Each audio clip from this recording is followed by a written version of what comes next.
there's been a wry response to the ANC's economic offering, with criticisms in certain quarters that it was an echo of earlier positions, didn't offer anything radically new or different for an economy burdened by debt, unemployment and the effects of rampant corruption. To take a look at the economic and political importance of the ongoing ANC conference, we're joined by analyst Professor Bheki Mngomezulu and hopefully a little bit later on Economic Analyst Azar Jammine as well. Good evening to you, Prof, and thank you very much for your time. What do you think of the current uncertainties about, whether Ramaphosa will survive, given that the politics of support seems to be fluid? Branches could change their minds. They could vote contrary to the province they hail from. How does this affect our economy and investor support? No, thank you very much for your question, Iman. Everything that happens in politics has a direct impact on the economy of the country and vice versa. If there is economic stagnation, there is also bound to be political turmoil. So these two go hand in hand. So at the moment, we are not too sure as to what's going to happen. Initially, the impression created was that the president was going to win with ease, but then it's no longer the case anymore. And this should not come as a surprise, given the fact that those who are in the president's camp don't seem to be reading the face of politics very well. They don't see the bigger picture. They think about the here and now. For example, you cannot have a situation whereby people are supporting your candidate and you are not supporting their candidate. So the question will be, what is in it for me? Why should I support the president and his team if they are not supporting me? So those are the kinds of questions that the president's team should be looking at. Unfortunately, whatever mistakes that politicians make will affect you and I, because it will mean that the economic situation is going to either remain as it is or might even deteriorate. And that is not something that we are looking forward to. Prof, okay, so let's broaden it out a little bit. How much will the final seven, who they are, what their track records have been, and the names quite well now, and you would have heard my colleague Bongiwe discuss with our analysts there, just, some of the controversies that they've skirted, and we will have a discussion a little bit later on specifically how they might have been affected and tainted by the brush of suspicion and scandal. But whether we like it or not, economies like ours seem to need investor approval in order to drive success. So the cohort of possibilities in terms of these top seven positions, how critical is it that they do represent the best talent within the ANC and, vis-a-vis the economy consequently? Imani, there are two ways I can answer your question. One will be to give you an ideal answer, which most people will appreciate. Then the other one will be to give you an honest answer, and I'll opt for the latter. With due respect to all those who are vying for these positions, the reality of the matter is they are not the best candidates that we have, but this is what we are living with right now, because they've been nominated by the branches, and then we can't disqualify them because they've been nominated. Starting with the president. The president is not the best candidate that the ANC can offer. But unfortunately, branches have spoken, regions have spoken, provinces have spoken, and we're stuck with the list that we have. Then you look at the contender, that is Dr. Zweli Mkhize. He has a good track record, having been MEC in KwaZulu-Natal, MEC of Health in KwaZulu-Natal, having been a premier, having been the Treasurer General of the ANC, and having served very well as the Minister of Health.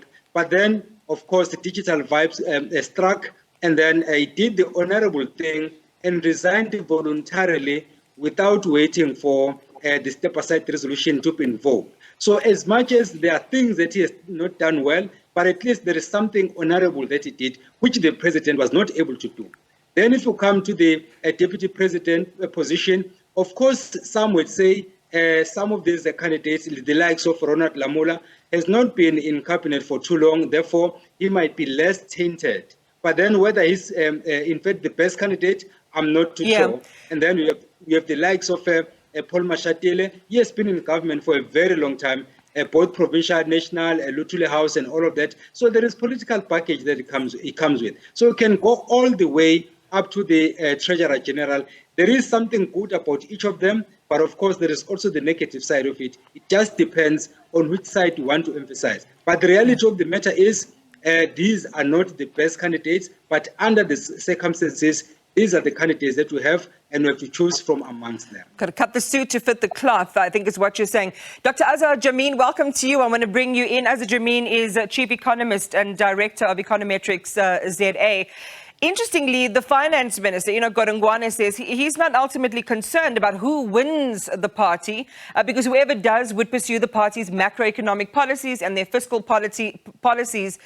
These policies belong to the party, not too concerned about market volatility, and that the government has to take Eskom's debt on the chin, and about promises to finance up to 2/3 of it.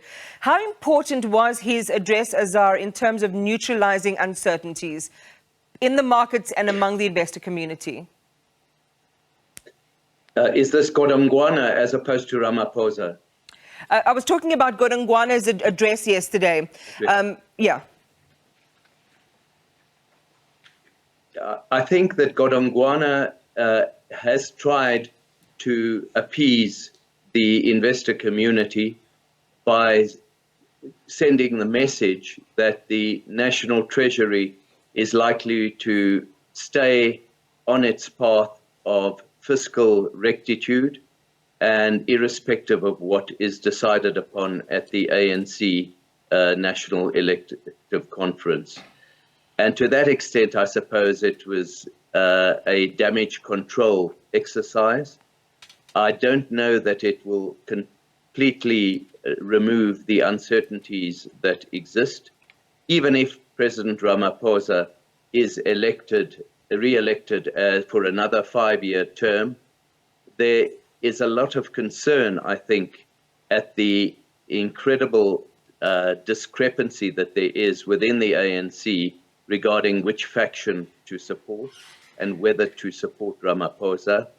In that sense, the idea that Ramaphosa will have a lot of power in a second term to actually embark upon the fiscal reforms that are needed to improve South Africa's longer-term economic growth remain suspect and uncertain, because what has come through in the conference so far is that there is a very substantial groundswell of antagonism towards Ramaphosa himself. And that means that even if he gets re-elected, he might still not find it all that easy to pursue the kind of, could I say, market-friendly policies that are needed to appease the international investor community. There is an underlying concern that hidden behind the veil is a populist movement within the ANC that wants to see measures that are far more dramatic to try and improve economic growth and the well-being of South Africa's community, which in turn would entail large increases in government spending, huge increases in public debt, and which, according to what are known as neoliberal economists like myself, run the risk of leading to a massive decline in international confidence in South Africa and a crash in the currency and a surge in inflation, such as we've seen in a number of other emerging markets over the past few years, Venezuela, Sri Lanka, just to quote a few. Well, let's talk about how much of a risk in terms of influence that is, Professor Mngomezulu, this sort of factionalism that we have been reporting on, what effect that has on power structures within the parties. But in terms of the broader economy, how likely is that to impact things, given they can't just write new economic policies, they can't just radically veer off from the party's stated positions, can they? You know what, Iman, the question you're asking is a very critical one. And I would like to pick up from where Azar left off, which then forces me to reflect on what the president did when he assumed office, finishing his predecessor's term, that is President Jacob Zuma. When he started off, he made a couple of mistakes, which are in fact in contravention of the statement that Azar is making, which is the correct statement that he's making. The president talked about the 9 lost years. That was his first mistake.